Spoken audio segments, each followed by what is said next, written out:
Hey, in this video, I'm going to show you how to use your teeniest, tiniest scraps of fabric to make a really cute zipper pouch like this. So let's go. In order to make this scrappy zippered pouch, I'm going to be using 4 pieces of fabric that are 7 inches wide and 8 inches tall. You could definitely modify for your zipper. I'm using a 5-inch zipper. And I'm using a really lightweight cotton fabric. I believe it's called cotton voile or lawn. So it's a little bit transparent, which makes the stuffing show through. You could also use a gauze or a double gauze, something that's gonna let you see what's underneath it, basically. I'm also going to be using a bunch of little bits of thread and fabric. A lot of this gets cut off from my serger, but then just other little tiny bits from sewing projects. And I have a long 3-inch scrap of fabric that I'm going to be using to cover up the raw edges on the inside of the pouch. And I'm also going to be adding a little no trace tag to my bag. First thing I'm going to do is sew these two of the rectangles together with about a 1/2 inch seam allowance. And I'm going to make sure to leave an opening of a few inches on one side. And make sure to backstitch at the beginning and the end of the seam. So I've left an opening just like that, and I'm going to repeat that with my other 2 rectangles of fabric.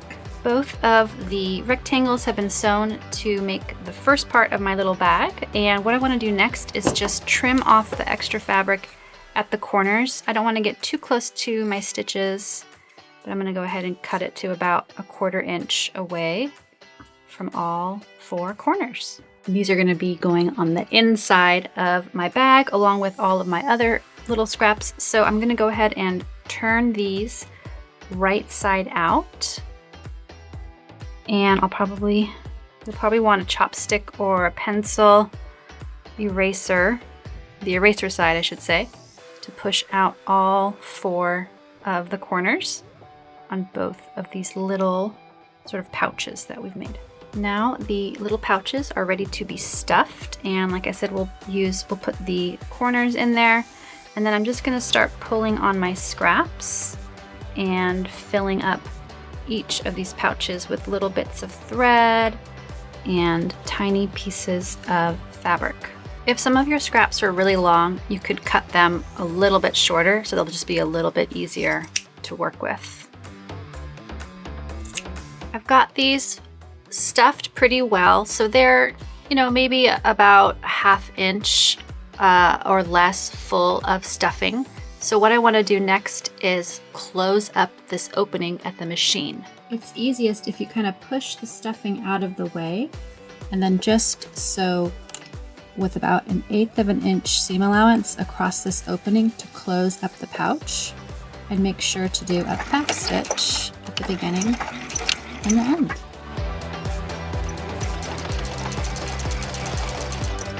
Once each of the pouches is sewn closed, I'm going to go ahead and stitch some sort of quilting lines across it to get the fabric closer to the scraps and just give it a little bit more of an interesting look.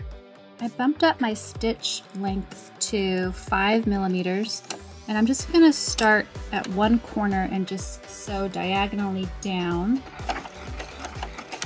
until I get to the next corner.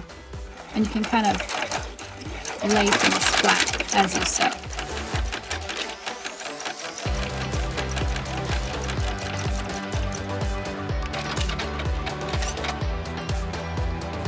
I'm just going to keep doing diagonal lines about every inch away from the first line, going towards this corner, and then I'll repeat it and go from this line down to this corner. Once they're each quilted, I'm going to go ahead and decide which side I want to be the outside of my pouch and which side I want to be the inside. And I'm going to go with this as one of the outsides, and I want to pin my zipper on top of the outside at one of the shorter ends. And I want the top of the zipper to be touching the right side of my bag panel. And then I'm just gonna get some pins and I'm gonna pin it in place. Then I'm gonna get my other panel and decide what's the outside, what's the inside. This is gonna be my outside, and I wanna pin the outside of this panel onto the other side of the zipper tape, just like I did with the first panel.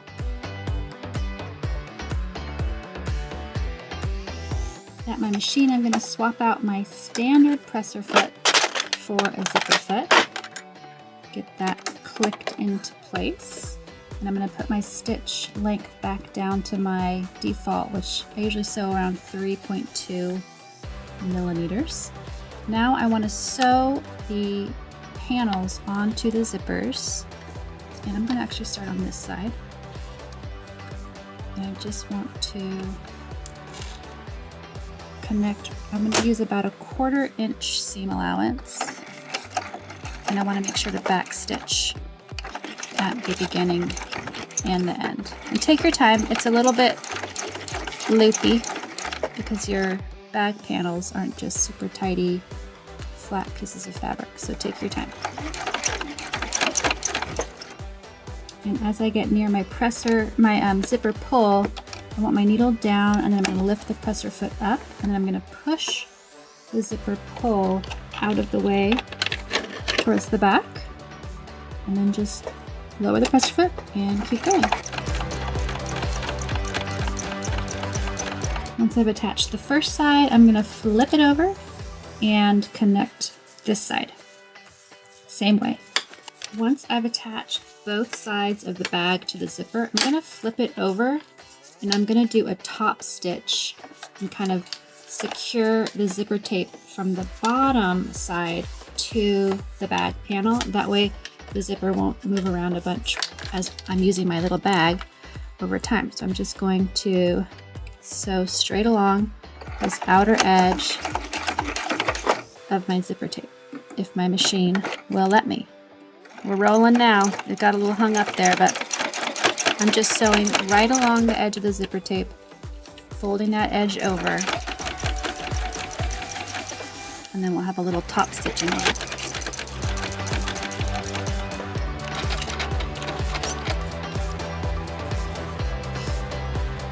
Just like that. I've got some threads to tidy, that's for sure. I'll do that.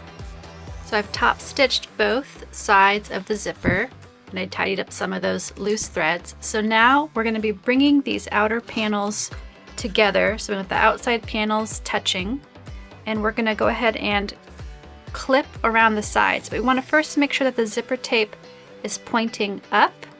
That means it'll end up on the inside of the bag versus the outside of the bag. If we had the zipper tape pointing down, it's going to end up visible. So make sure your zipper tape is up like that, and then I'm going to put a clip right there, and then I'm going to add one of my no trace tags in between the outer layers right there.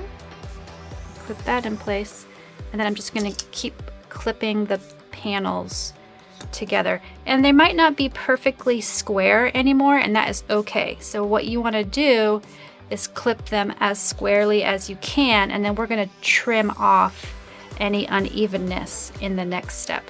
So I'm just going to start by clipping at the zipper, and then again do my best to line these up, but we're going to straighten this out when we finish joining the panels.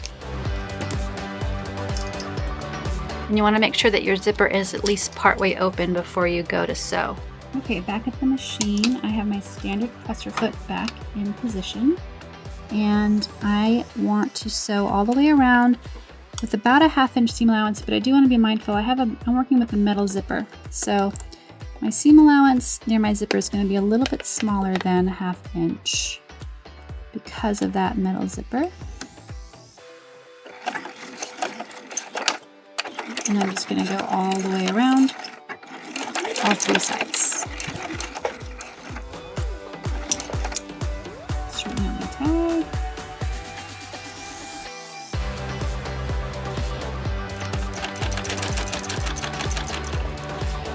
With all of the sides joined, I just double checked that I caught both bag panels in my seam, and I did. So now I'm going to take a moment and just trim off the unevenness so that I have a nice even amount of raw edge for the next step. Now I'm going to take my 3-inch scrap of fabric and I'm going to fold it in half lengthwise and press it with the iron so that now it is 1.5 inches wide, and I think this is about 24 inches long, something like that.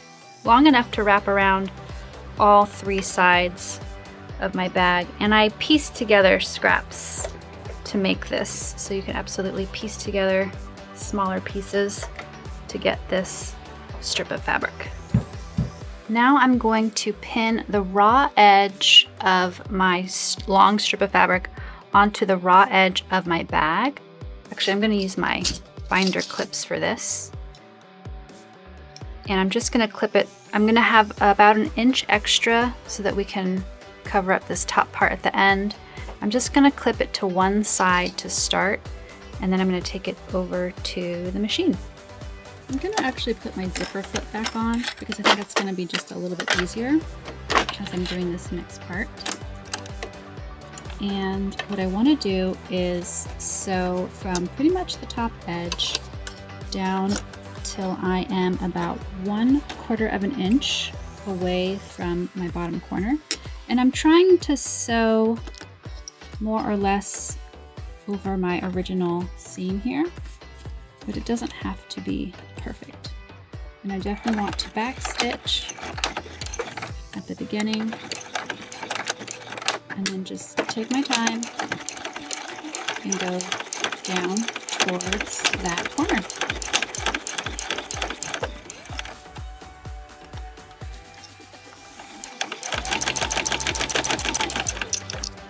Alright, keeping an eye on the corner. When I am about 1/4 inch away, which I can kind of feel here with my finger, I am going to lift my presser foot, pivot the whole bag at an angle, and I'm going to come off towards the corner of the bag at a diagonal. And I will show you what it looks like.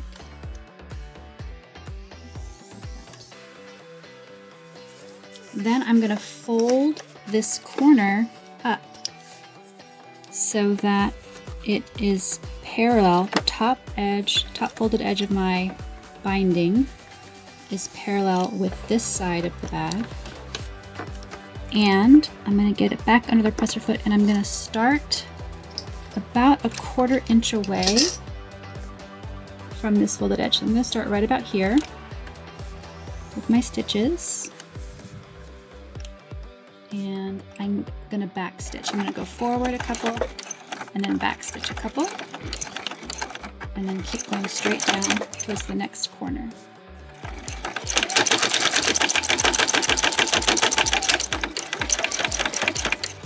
And again, I'm keeping my finger to feel where that corner is. And right when I'm about 1/4 inch away, I'm going to lift my presser foot and turn, looking into my iron here, and then come off this corner at a diagonal again. Just like that. And then again, I'm going to fold this corner, fold the binding up so that the folded edge is parallel. And I have a nice little diagonal angle here. And again, I probably could have gone a little bit further there. Let's go a little bit further.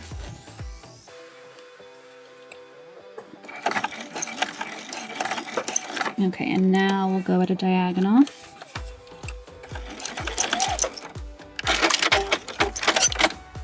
Okay, I've gone a little further that time. And again, I'm folding this binding up, making a nice little crease there. And I'm going to start sewing again about 1/4 inch from that folded edge. And I want to make sure to back stitch. And then just keep going straight down.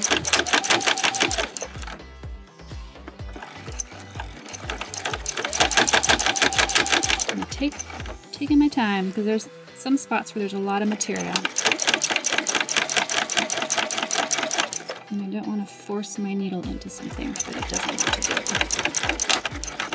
do. Okay, and I'm stopping a little bit away from the end because I want to be able to fold up the ends in the next step.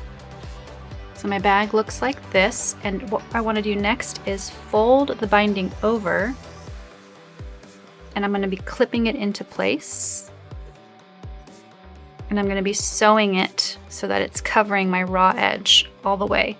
But I also want to cover this top edge. So the way I'm going to do that is I'm going to actually trim off a little bit. I have a little bit more than I really need here, so I'm going to trim off about a 1/2 inch. Add this to my little scrap bin. Oops. Okay, and then I'm going to fold this down and wrap it around like that. And then I'm going to go ahead and clip that in place with my handy binder clips. Oops. Not with my earbuds. When I get near the corner, I'm just going to take a minute and fold it neatly on the back side so that I have a nice little tucked corner. And then I'm going to go ahead and clip that in place, and then just keep going around, clipping the binding in place. And again, at the corner, I'll just take a minute and fold it as neatly as I can. Oh, that's kind of small. I want a bigger one. Here we go.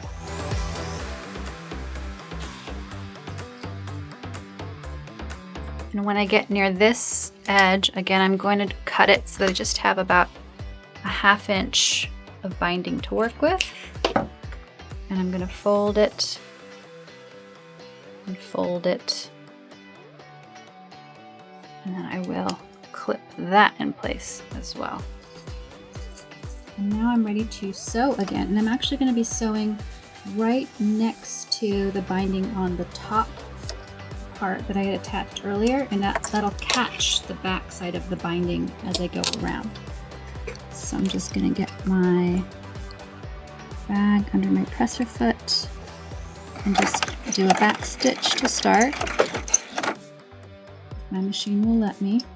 And then just keep sewing all the way around right next to my folded edge.